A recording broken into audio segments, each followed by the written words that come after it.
Hello there, and welcome to the second module of our Quiz Mastery Certification course. My name is Elvis Okenwa, and I'll be taking you through the entire program. All right. Now, in the first lesson, we're going to be looking at the qualities of a great quiz outcome. I'm also going to be touching on the psychology behind why compelling offers are so important. And then lastly, we're going to be looking at the key components of a compelling offer. Okay. Now, to start off, let's quickly look at those qualities that makes up a great outcome. Okay. Now, the first quality is an outcome has to educate those looking for solution to their problems. All right. Now, the main reason why people take quizzes in the first place is that they hope to attain a measure of self-discovery upon completion of the quiz. So either they want to know something about their situation, their business, and the result page is the place to give or educate them, and show that you're an expert in that particular subject matter. All right. Now we all know that first impression matters, so make sure that you show this on the result page, and that way the lead knows that, okay, any content I receive from this particular business would be educative, informative, and it can be trusted. Now this is the first step where you can start building that trust with your leads, and show that you're an expert in that subject matter. All right. So make sure that the outcome educates those currently looking for a solution to their problems. Not just don't make it a cliche. All right. It should be educative, informative, and it should show that you're an expert in that subject matter. Right. Now, the second is your quiz outcome has to be in line with the quiz title. Okay. So if you have a quiz titled, for example, what is your metabolism type? Take this quiz to find out, for example. Now, the outcomes you create should tell the quiz taker their metabolism type upon completion. All right. So you don't want to have a quiz title, what's your metabolism type? And upon completion, it doesn't tell them what their metabolism type is. So it has to be in line with the title. Okay. So for a quiz title, what's your metabolism type? The outcome may be you're an endomorph, you're a mesomorph. Those are metabolism types that you could outline. Right now, the third is it has to be share worthy. In the previous lesson, we spoke about the psychology of quizzes, and one of those psychologists was, if you remember, recognition and self-esteem. Okay, so when your results or outcome is educative, it's informative, it's interesting and personalized, everyone would want to share that with their social network. All right, so try to make sure the results or the outcome page is share worthy. All right, that way you can get your leads sharing their results on social network, and that kind of expands the reach of your quiz and gets more traffic into your quiz and more leads and sales for your business and extension. Okay, now thirdly, there should be a call to action. All right, so there should be a call to action. There should always be a form of call to action or the order in your quiz or in the outcome page, in the result page.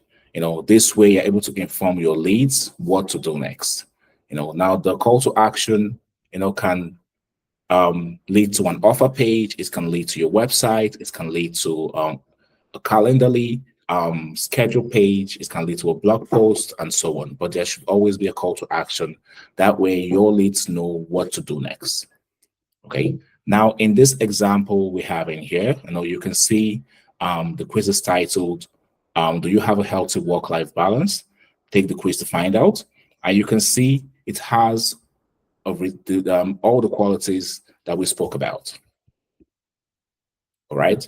So do you have a healthy work-life balance? One of the results in here is you seem to have a healthy work-life balance. And if you can see, it's educative, it's in line with the quiz title, it's share-worthy, and as well, it has a call to action that leads to the website or the blog page for them to learn more. Okay, so these are the qualities of a great quiz outcome. So make sure when you're creating an outcome, it embodies all these qualities. All right.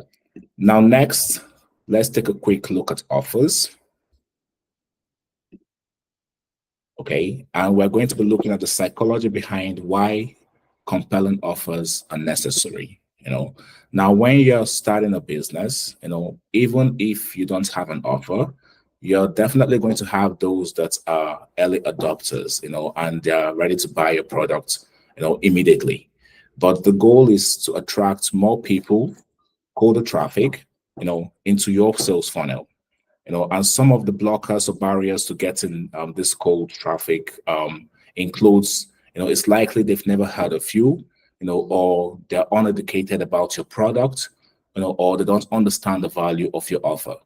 And that is the reason why you need a compelling offer to overcome these barriers. Okay. Now, a compelling offer can come in many different forms, but it needs to have three main things. All right. Now, first of all, the offer needs to be attractive. Okay. Secondly, the offer needs to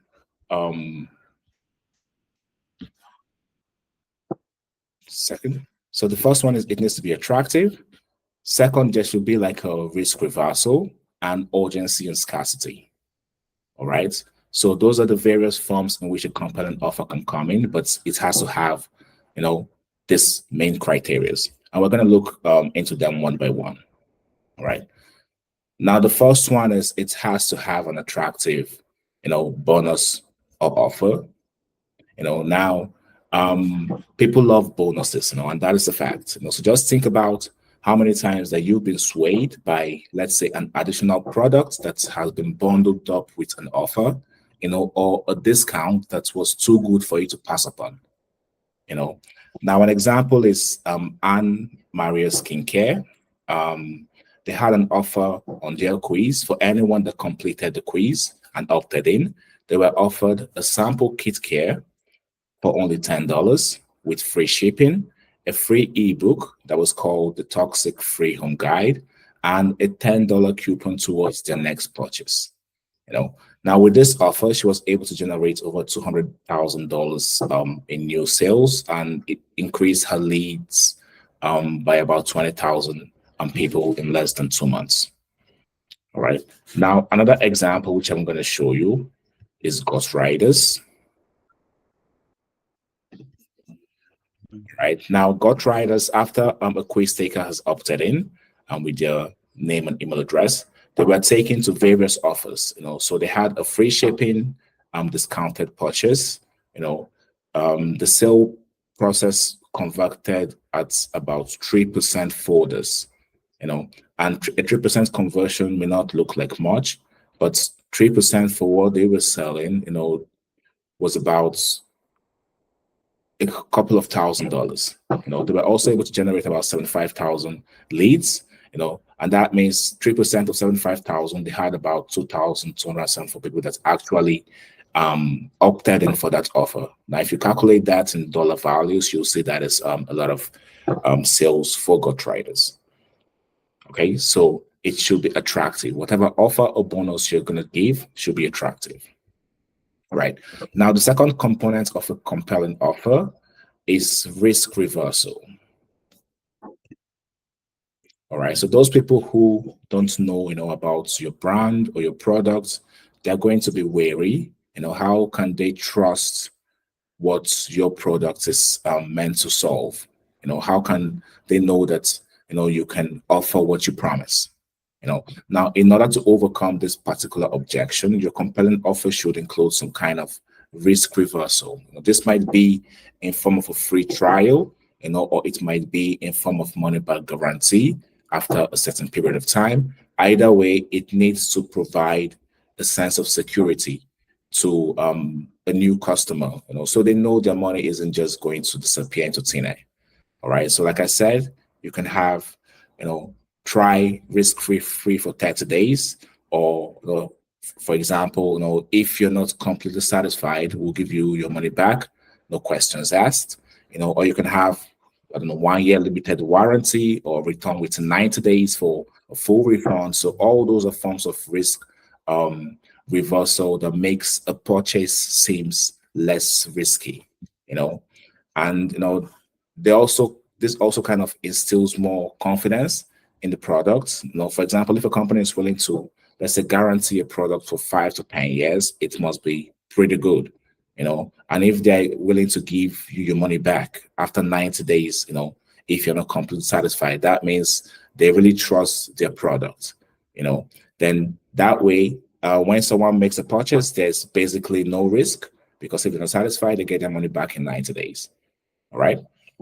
So there should be a form of risk reversal. Okay. As you can see from this example I have in here, LeadQuizzes does this very well with the free trial, the money back guarantee. All right. Now, the final component I want to talk about today is urgency and scarcity.